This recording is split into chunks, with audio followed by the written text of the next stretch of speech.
Herkese merhaba arkadaşlar. Kripto Kurdu YouTube kanalımıza tekrardan hepiniz hoş geldiniz. Sizlere Photon sitesini anlatmaya çalışacağım. O halde gelin başlayalım.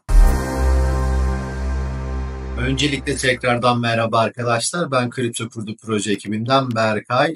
En başından Photon nedir? Neye yarar? Nasıl kullanırız? Bunları göstermeye çalışacağım. İlk önce photon-sol.tinastro.io sitesine giriş yapmakla başlayalım. Linkten de anlayacağınız üzere Solana tabanından gireceğim. Bunun dışında zaten Ethereum, Solana demiştim. Blast ve Base ağını şu an destekliyor. Burası ilk çıktığında Ethereum ağını destekliyordu sadece. Zamanla Solana, Blast ve Base'i de eklediler. Daha da buraya ekleneceğini düşünüyorum şahsen. Bu sitenin kurucuları Tinastro. Bunların NFT'leri de mevcut. Onların üstünden eskiden NFT marketplace'lerdeki alım satımları veya daha derin analizleri NFT tabanında yapabiliyorduk. Hala devam ediyor. Onun dışında token alım satımları için de bir site düzenlediler ve çok stabil ve düzgün çalışıyor. Gelin bunu ilk önce size anlatmaya başlayayım. Siteye girdikten sonra Connect Wallet diyoruz ve cüzdanımızı siteye bağlıyoruz. Burada bize diyor ki cüzdanını bağladın. Photon'da alım satımı yapabiliyor olman için site üstünden bir tane cüzdan oluşturman lazım diyor. Burada Generate'e basıyoruz. Bize Photon kendisi bir cüzdan oluşturuyor arkadaşlar. Kendi cüzdanımız üstünden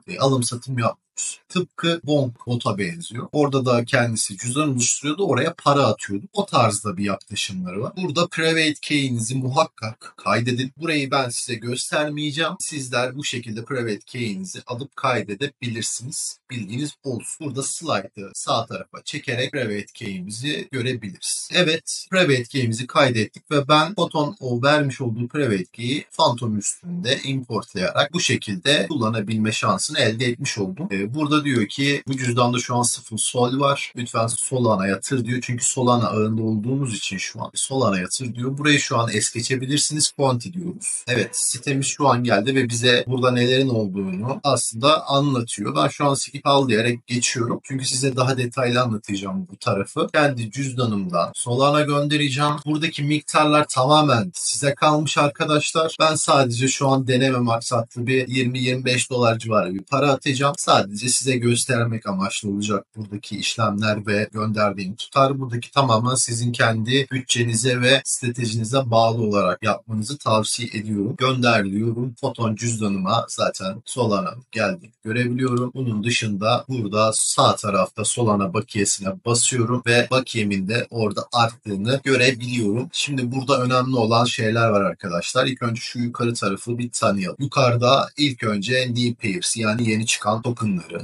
yeni çıkan her şeyi burada görebiliyoruz. Trending'de trend olanları görebiliyoruz. Holdings'de sizin kendi o an tuttuğunuz tokenları, aldığınız tokenları görebiliyorsunuz. Leaderboard'da tamamen Photon üstünde bir puan. Buna göre de jackpot veriyor ve Photon kendi puanını biriktiriyor. Bunlar da tabii ki ileride işe yarayabilir. Bu taraf bizim konumuz değil şu an. Şu an New Pair diyoruz arkadaşlar. New Pair dedikten sonra Solana ağındayız. Şu an tamamen her şey bizim kontrolümüz. Burada neye bakmak istiyoruz? Burada neyi almak istiyoruz? Burada audit resütler neler? Market cap ne? Initial liquidity ne? Adam ne zaman oluşturdu? Volüm ne? Dönen TX sayısı ne? Bunların hepsini tek tek site bize tek bir yerde gösteriyor. Bunun dışında oluşturulmuş token'ın adı, kontrat adresi ve altında Twitter'ı veya Telegram'ı veya sitesi varsa görebiliyoruz. Buraya hangi link eklediyse otomatik olarak görebiliyoruz. Ben şimdi mesela Created'a basarsanız 24 saat gösteriyor bu arada. 24 saat boyunca gösterilen en uzağa gösteriyor. Bir daha basarsam Created'a en yakın zamanı gösteriyor. Yani bu 25 saniye önce oluşturulmuş bir token. Initial liquidity yani bunu oluşturan, bu token'ı oluşturanın koymuş olduğu likite 10 Solana yani 1600 dolar. Market cap'i şu an 13.000 dolar yani 13K diyebiliriz. İniyor, çıkıyor, tutuyor, tutmuyor. Burası tamamen sizin engin bilgileriniz ve tecrübelerinize kalmış arkadaşlar. Burası biraz kumara giriyor. Neden kumara giriyor? Evet burada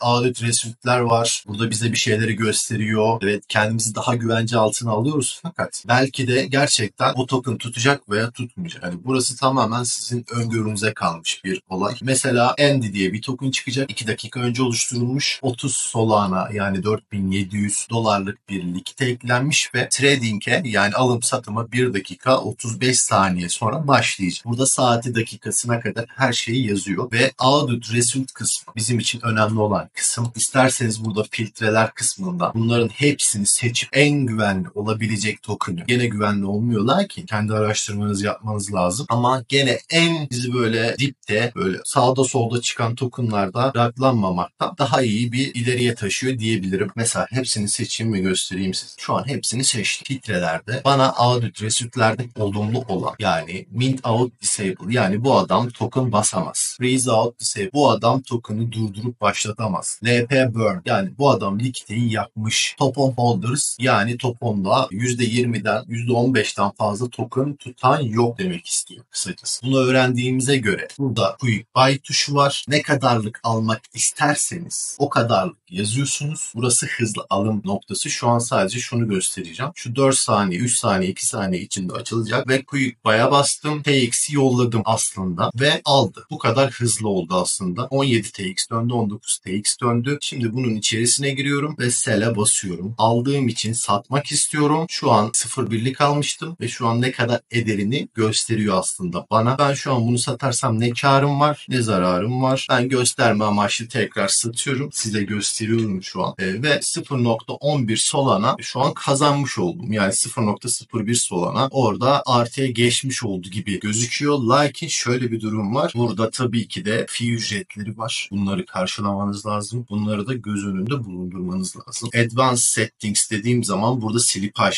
Smart May Prediction, Prorated Fee, ödemeniz gereken fee ve birebir amount diye bir kısım var. Burası da aslında rüşvet veriyorsunuz. Bloğunuzun veya işlemlerinizin daha önce geçmesi için. Buradaki kısım Higher Success olarak şu an 0.01 Plus olarak geçiyor. Bu tarafı dikkat etmeniz lazım. Ve gördüğünüz gibi şu an proje raklanmış durumda. Baktığınız zaman burada ben mesela ilk girdiğim gibi satmasaydım aslında şu an zarar ediyordum. Hani bu tür şeylere dikkat etmeniz lazım. Ben sadece gösterme amaçlı çekiyorum. Şimdi temel yapıyı anladığımıza göre gelin biraz daha detaya inelim. Şimdi dediğim gibi oluşturulan süreler, filtreler, burada filtrelerinizi seçebilirsiniz. Ben şu an hepsini kaldıracağım tekrardan. Ve 24-25 saniye önce bir tane oluşturulmuş LP bölünmemiş top 10 holders %15'in üstünde gösteriyor ve geri kalanlar tiklenmiş gözüküyor. Market cap'te bir anda gördüğünüz gibi 68K'ya çıkıyor. 174K'ya çıkıyor. Çok değişken. Yani o kadar değişken ki yani burada düzgün bir analiz yapıp düzgün bir şekilde kullanmanız lazım. Tekrar hatırlatmış olayım. Şimdi bir token'ın içerisine girdik diye. Yeni bir token geldi. Onun üstüne bastım. Şu an Riz'in içerisine girdik. Şurada isterseniz 1 saniyelik bloklar, isterseniz 1 dakikalık bloklar olarak bakabilirsiniz.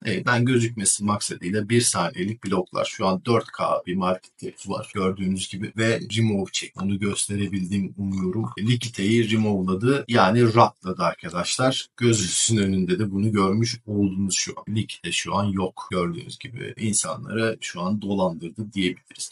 Şu çok önemli değil. Ben size şunu göstermek istiyorum. Siz önceden bir token'ın kontratına ulaştınız ve o token'ı önceden almak istiyorsunuz. Burada buy sekmesine ilk önce token'ın kontratını buraya yapıştırıyorsunuz. Eğer likite eklenmiş veya Raidium'a kayıtlanmışsa burada görebilirsiniz. Burada token'a girip içerisine gelip hazırda bekleyebilirsiniz. Burada ne kadarlık almak istiyorsunuz? Veya kendiniz ekstradan bir değer girmek istiyorsanız amount to buy in sol kısmına yazabilirsiniz. Şimdi burada önemli olan yerlerden bir tanesi, ayarlardan bir tanesi Advanced Settings. Şimdi slipajınızı buraya kendinize göre ayarlayabilirsiniz. Bu sistem otomatik %20 olarak ayarlıyor. Bilginiz olsun. Ona göre alım satım yapın. Şimdi burada önemli olan kıstaslardan bir tanesi Smart Make Prediction. Sizi aslında bu bot çok fazla başınıza gelmiştir veya görmüşsünüzdür. Siz bir alım yapıyorsunuz ve veya başkası bir alım yapıyor. Tabloda gördüğünüz gibi birisi önüne giriyor, alıyor ve siz alıyorsunuz sonra satıyor. Bunu engellemek için Smart May Prediction kullanıyor site. Bunu tiklerseniz botların önüne geçmiş olursunuz. Siz ne kadar tutarlık alırsanız alın hiçbir bot sizin önünüze geçip de fiyatı yükseltip size yukarıdan verip kendisi alıp satamaz. Bu o işe yarıyor. Priority fee sizin base fee'niz. Ne kadar ödemek istiyor? Burada diyor ki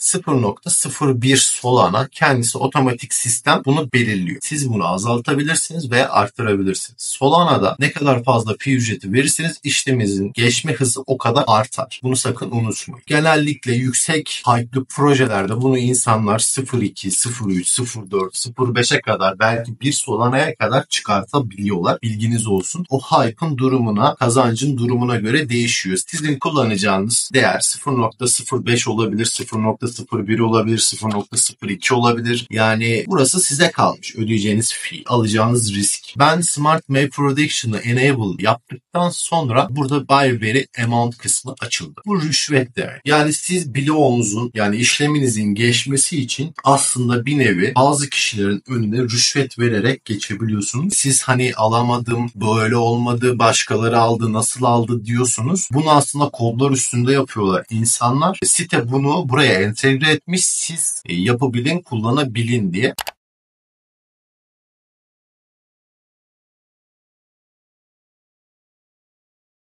Burada ödemek istediğiniz tutarı Solana cinsinden yazıyorsunuz. Bu sizin cebinizden gidiyor. Eksi olarak yazıyor fakat eğer hype'lı bir projeyse veya o projeyi önden almak istiyorsanız, araştırmanızı yaptıysanız, kendinize güveniyorsunuz, stratejinize güveniyorsanız buradaki tutarı biraz arttırıp çoğu insanın yani hepsinin demeyeyim ama çoğu insanın önüne geçersiniz. Geçebilirsiniz. En azından bonk modda mesela bazen hata alıyorsunuz, alamıyorsunuz veya Raydium üstünde almaya çalışıyorsunuz, alamıyorsunuz. Jüpiter üstünde almaya çalışıyorsunuz, alamıyorsunuz. Bu onun önüne geçmeniz yarıya olabilir. Yani kısacası anlatmaya çalıştığım olay burası tamamen size kalmış arkadaşlar. Ben sadece mantığını anlatıyorum. Burada yazdıktan sonra almak istediğiniz tutarı da belirledikten sonra örnek bir Solana'lık almak istiyorsunuz. Direkt Quick Buy'a bastığınız an yukarıda daha demin de göstermiş olduğum gibi bir ibare çıkıyor ve o ibare aldınız successful veriyor veya 15 saniye sayıyor. 15 saniye içinde almazsa işleminiz red oluyor. Herhangi bir paranız, fee ücretiniz falan da gitmiyor arkadaşlar. Bilginiz olsun. Zaten deneyerek, alım satım yaparak bunları aslında siz de tecrübe etmiş olursunuz.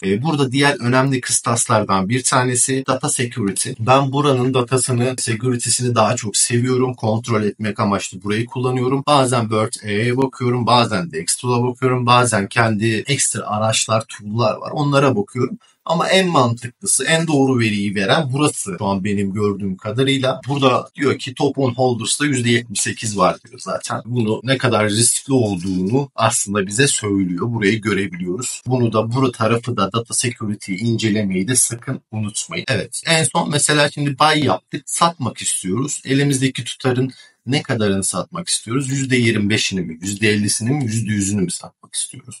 Veya ben oraya almış zaten. Ne kadar Solana'lık satmak istiyorum veya ne kadar yüzdelik satmak istiyorum? Bana burada gir diyor.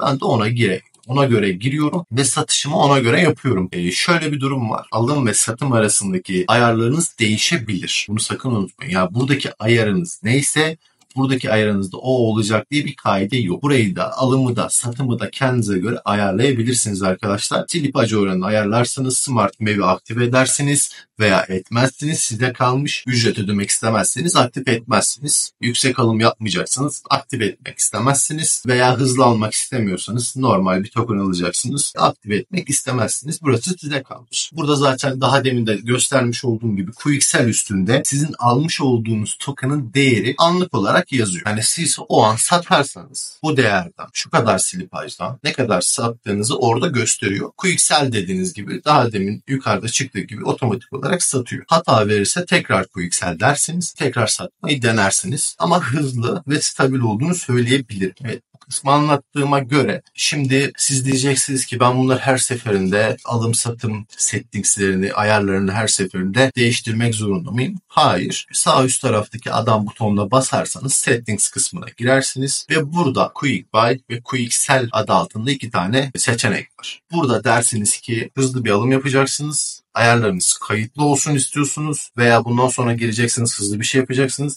Ayarlarınız kayıtlı olsun istiyorsunuz. Direkt ben mesela alımda %10 misal dedim. Priority fee'mi de ben 0.025 olarak ayarladım. Kendime göre bu size kalmış bir ayar. Wave Production'ı da açtım. Şimdi foto kullananlar belki de bunu açacak, bu değeri değiştirmeyecek. Onların bir tık önüne geçmek için 0.015 yazıyorum. Hani mantıklı düşünmek lazım. Burada basic olarak yazılan dışına çıkmamız lazım aslında. Onu değiştirdim ve sevdim. İsterseniz ne kadar Solana'lık almak istediğinizde burada değiştirebilirsiniz. Mesela siz en çok 0.1'lik kullanıyorsunuzdur. 0.1 yazarsınız. Daha sonra 0.25 yazarsınız. Sonra 0.5, sonra 1, sonra 2, sonra 5. Misal örnek veriyorum. Burası sizin kişisel tercihinize kalmış arkadaşlar. Bilginiz olsun. Save diyorsunuz ve ayarlar kaydedin. Aynı şekilde bunu satış için de yaparsınız. Ben satışta da %10 kullanmak istiyorum. Satış fee'mi biraz 17'ye çekeceğim. Enable yapacağım. Bunu da 16 yapacağım. Biraz da farklı olsun. Yüzde kaçını satmak istiyorsanız buraya gene kendiniz optimize edebilirsiniz. Ben mesela %50, daha sonra %75, daha sonra %100 olarak ayarlıyorum. Örnek. Bu sizin tamamen kişisel tercihinize kalmış arkadaşlar. Burayı sakın unutmayın. Evet arkadaşlar, hani burayı da anladığınıza göre burada biraz bu tarafları da kurcuklayabilirsiniz. Bakabilirsiniz. Şimdi New Peers kısmına tekrar giriyorum ve sizinle beraber bir tane daha token yakalayabilir miyim acaba kafasında şöyle biraz bakacağım. Veya şöyle de yapabilirsiniz. Trendlere girersiniz. Şimdi DexTool'da mesela ya da DexScanner'da trendlere girip bakabiliyoruz. Ama mesela böyle detaylı göremiyoruz. Burası oraya da yarıyor aslında. Birazcık kendi stratejinize göre burayı ayarlamanız lazım. Mesela benim için TX sayısı biraz yukarıda olsun. Çok fazla TX yapılmış olsun. Şuradaki Quick Buy'ı tekrar 0.1 olarak ayarlıyorum ki şurada Quick Buy tuşu var. Buraya bastığım zaman istediğim tutarda görürsem alsın diye. Mesela 55 saniye içinde çıkmış. Şu an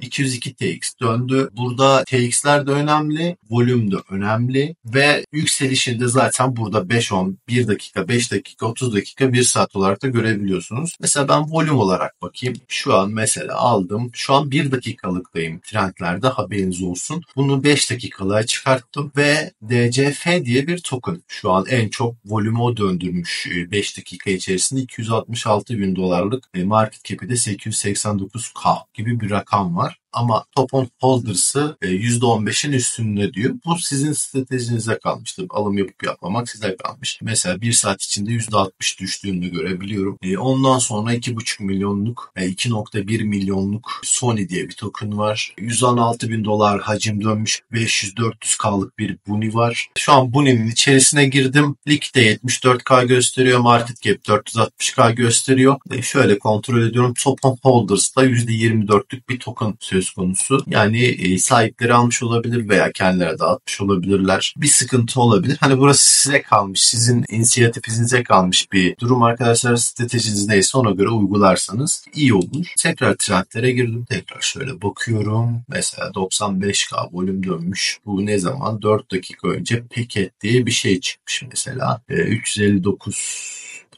267 TX dönmüş. Mesela şundan dediğim gibi 0.1'e bastım. Hani sadece deneme amaçlı alımı yolladım. Şu an transaction sent dedi. Alımı yolladı şu an. %10 Silipaç'ta şu kadar fee ücreti vererek bakalım alacak mı almayacak mı? Hem onu da göstermiş olalım size. Şu an 1 saniyesi kaldı ve hata çekecek büyük ihtimal ve hata çekti. Silipaç'ın yetersiz kaldı dedi veya fee ücretin yetersiz kaldı dedi.